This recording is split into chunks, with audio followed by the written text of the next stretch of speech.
राधे राधे प्यारे बच्चों, थोड़ा स्वास्थ्य खराब होने के कारण आप लोगों के बीच नहीं आ सका।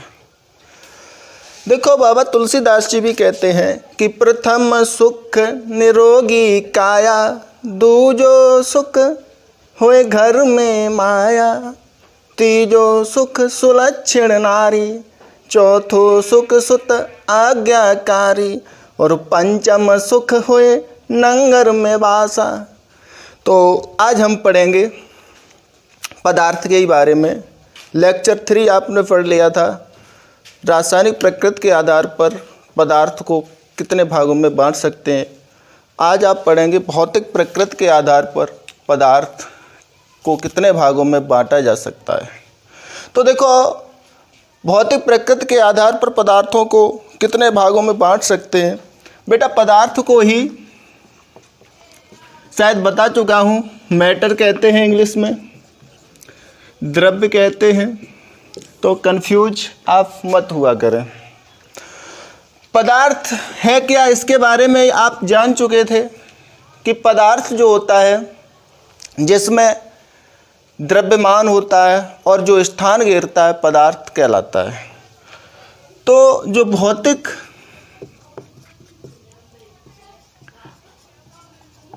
प्रकृति के आधार पर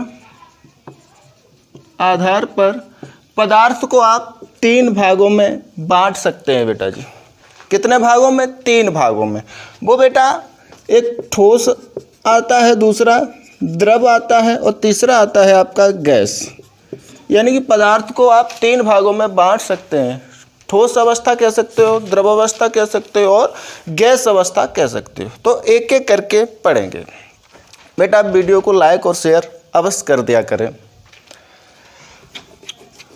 तो जो ठोस होता है इसके बारे में जानेंगे। ठोस, जिसका बेटा आकार, बिल्कुल सिंपल, जिसका आकार और आयतन, जिनका साइज और वॉल्यूम निश्चित होता है, उसको हम ठोस कहते हैं। जिसका आकार और आयतन दोनों निश्चित होते हैं उसको हम ठोस कहते हैं। और ठोस के जो अवयवी बेटा कण होते हैं बहुत ही पास पास होते हैं, इस प्रकार से बहुत ही पास पास होते हैं और ये एक दूसरे से बंधे हुए होते प्रबल अंतराणविक बलों द्वारा। प्रबल अंतराणविक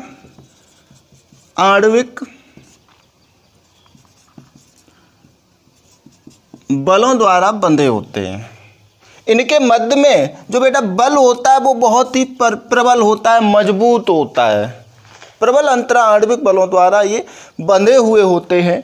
जैसे कि आपका बेटा लोहा है, आकार और आयतन दोनों इसके निश्चित रहेंगे। तांबा है, कैसा है? ठोस है। पीतल है, ठोस है। तो एक ही पदार्थ को आप 3 अवस्थाओं में भी पा सकते हैं। जैसे कि पानी है, यदि पानी का लो टेम्परेचर रहेगा तो ये आइस में चला जाता है, बर्फ हो जाता है, तो ये सॉलिड स्टेट में पहुंच गया। टेम्परेचर थोड़ा हाई किया तो ये द्रव हो जाता है, और हाई कर दो 100 से ऊपर डिग्री सेल्सियस पर तो ये गैस अवस्था में बदल जाता है। तो पदार्थ को 3 अवस्थाओं में बांट सकते हो, ठोस, द्रव और गैस।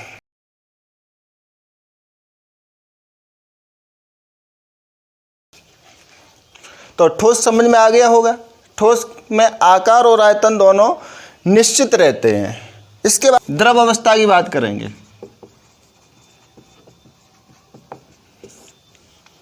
द्रव अवस्था में क्या होता है? इसका आकार तो अनिश्चित होता है, आकार अनिश्चित होता है, लेकिन इसका जो आयतन होता है, वॉल्यूम होता है, वो निश्चित होता है। तो जिसका आकार अनिश्चित हो और आयतन निश्चित होता है उसको हम द्रव कहते हैं। और इसमें भी बेटा बल तो लगा होता है, एक दूसरे से बंधे तो होते हैं, लेकिन इनमें दुर्बल अंतरा आणविक बल उपस्थित होता है। और इनके साथ ही साथ जो अवयवी कण होते हैं, अब अवयवी की बात कर लो तो अवयवी कण में आपका आयन भी हो सकता है, परमाणु भी हो सकता और अणु भी हो सकता है। आयन हो या परमाणु हो या अणु हो, तो इनके जो कण होते हैं थोड़ा दूर दूर होते हैं और दुर्बल अंतरा आणविक बलों द्वारा बंधे होते हैं। दुर्बल अंतरा आणविक बलों द्वारा बंधे होते हैं, इनके अवयवी कण थोड़े दूर दूर होते हैं इस प्रकार से। और इनके मध्य में जो बल होता है वो दुर्बल अंतरा होता है, अंतरा आणविक बल। जैसे आप 1 लीटर पानी लें, आपने 1 लीटर पानी लिया और पानी को एक गिलास में बड़े से में डाला तो उसने आकार गिलास का ले लिया। फिर वही पानी आपने बड़े से बर्तन में जैसे कि थाली में डाला तो थाली का आकार ले लिया, परात में डाला परात का आकार ले लिया, लेकिन इसका आयतन जो होगा वो निश्चित रहेगा। तो द्रव में क्या होता है, आकार बदलता रहता है लेकिन जो आयतन होता है वो वही रहता है। बात कर लो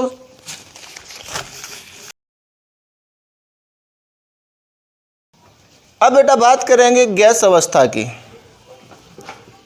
गैस अवस्था तो इसका न तो आकार निश्चित होता है और ना ही आयतन निश्चित होता है।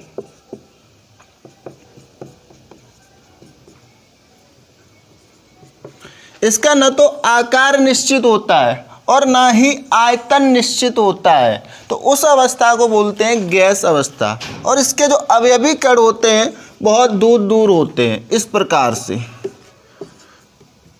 इसके अवयवी कण बहुत दूर दूर होते हैं और एक भी न तो आकार निश्चित रहता है और ना ही आयतन। जैसे कि आपने 2 लीटर गैस ली, 3 लीटर वाले सिलेंडर में भर दी तो उसने उसका आकार और आयतन ले लिया। यदि 5 में भर दोगे तो उसका आकार और आयतन ले लेगी। इसी के साथ जैसे कि एक बड़े से कमरे में बंद में रख दोगे तो उसका ये आकार आयतन ले लेती है। जैसे कि हाइड्रोजन है,